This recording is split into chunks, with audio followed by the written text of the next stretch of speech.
As três leis de Newton. Componentes: Aguinaldo Leal, Diolino Pinheiro e João Paulo Araújo. O princípio da inércia, primeira lei de Newton. Esse conceito, enunciado formalmente por Isaac Newton, diz que todo corpo permanece em seu estado de repouso ou de movimento uniforme em linha reta, ao menos que seja obrigado a mudar de seu estado por forças que atuem sobre ele.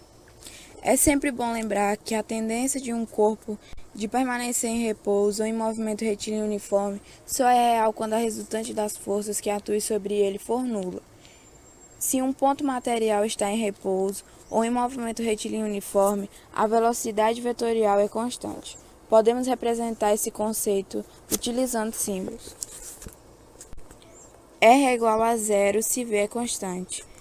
Em repouso, V é igual a zero. Em MRU, V é constante. Usualmente, o estado de repouso é denominado equilíbrio estático, e o estado de movimento retilíneo uniforme é denominado equilíbrio dinâmico. Veja um exemplo. Durante uma aula de física, 4 alunos foram convidados a escrever uma frase cujo conteúdo estivesse em concordância com o princípio da inércia. Qual delas é coerente com a proposta? Aluno A. Se nenhuma das forças age sobre um corpo, ele obrigatoriamente estará em repouso. Aluno B. Se um corpo está em repouso, certamente não estará sujeito a nenhuma ação sobre a força. Aluno C. Se um corpo apresenta movimento retilíneo uniforme, a resultante das forças que agem sobre ela estará nula. Resolução. Aluno A. É incorreta. Quando não há forças agindo sobre o corpo, ele pode estar em repouso ou em movimento retilíneo uniforme. Aluno B. É incorreta, pois um corpo em repouso pode sofrer ação de forças desde que a resultante seja nula. É uma condição de equilíbrio estática. Aluno C. É correta, pois quando o movimento de corpo retilíneo uniforme necessariamente é resultante das forças que agem sobre ela é nula. Isso é uma condição de equilíbrio dinâmico.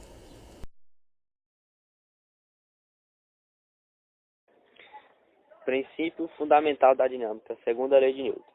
De acordo com o princípio da inércia, quando a resultante de forças externas que agem no ponto material é nula, a velocidade vetorial será constante, considerando a possibilidade de a resultante de forças externas que agem sobre o ponto material não ser nula. A velocidade vetorial deixará de ser constante e o ponto material passará a apresentar aceleração. Quando um ponto material de massa m é submetido à ação de resultante r nula de forças, ele adquire uma aceleração a, cuja direção e sentido são os mesmos de r, e a intensidade é proporcional a r, r igual a ma. Fisicamente, a massa representa a maior ou menor resistência de um corpo, apresenta a variação da velocidade, ou seja, uma medida de uma inércia. Quanto maior a massa, maior será a resistência à variação de velocidade, isto é, para a mesma força restante de r, se a massa aumentar, a intensidade de A diminuirá a vice-versa. No movimento retilíneo acelerado, a resultante R das forças que agem sobre o ponto material tem a mesma direção e o mesmo sentido de movimento. Já no movimento retilíneo retardado, a resultante R das forças que agem sobre o ponto material tem a mesma direção do movimento e sentido contrário. Então, vamos a um exemplo. Um vagonete de massa M igual a 100 kg encontra-se em repouso sobre trilhos retilíneos horizontais. A partir de determinado instante, a resultante R das forças que passarão a agir nele na direção paralela aos trilhos e para a direita tem intensidade constante de 50 N. Considere que a ação de R ocorreu durante 20 segundos depressa dos possíveis atritos e determine a aceleração imprimida ao vagonete. Resposta. Como R é a força resultante, o vagonete passa a descrever movimentos retilíneos acelerados na mesma direção e no mesmo sentido de R. Convive na cinemática escalar. R é igual a MA, 50 é igual a 100A, A é igual a 0,5 metros por segundo ao quadrado, horizontal para a direita. B. A velocidade do vagonete 20 segundos após a ação de R ter iniciado. Sendo a aceleração escalar constante e nula, o movimento é retilíneo uniformemente variado. Dessa forma temos velocidade é igual a velocidade inicial mais aceleração de tempo. Velocidade é igual a 0 mais 0,5 vezes 20. Velocidade é igual a 10 metros por segundo horizontal para a direita. C. O que ocorre com a velocidade do vagonete após 20 segundos se considerarmos que a partir desse instante R deixa de agir sobre ele?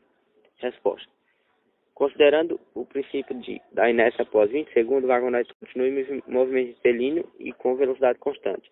Velocidade igual a 10 metros por segundo horizontal para a direita. Princípio da ação e reação. Terceira lei de Newton.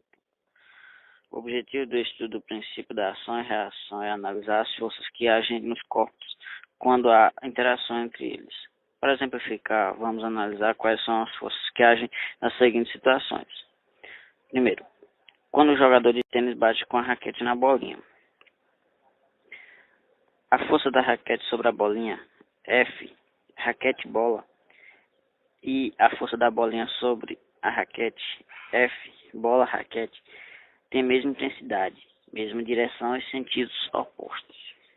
Quando o remo é movimentado dentro da água, a força do remo sobre a água, F, remo-água, e a força da água sobre o remo, F, água-remo, tem a mesma intensidade, mesma direção e sentidos opostos. Essas situações nos ajudam a entender que as forças de ação e reação agem simultaneamente e aos pares, sem necessidade de identificar qual delas é a ação e qual é a reação, e tem resultante não nula, porque agem em corpos distintos. Segundo Newton, a ação das forças presentes durante a interação entre os corpos pode ser analisada pelo princípio da ação e reação.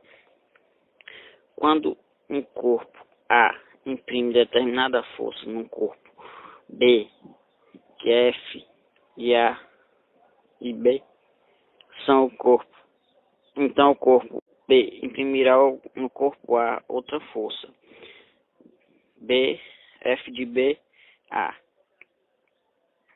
Essas forças agem com a mesma intensidade, na mesma direção e sentidos opostos. Descreva o que ocorre com os corpos que interagem nas situações a seguir, de acordo com o princípio da ação e reação. Letra A. Uma pessoa inicia uma caminhada. O que ocorre quando o pé está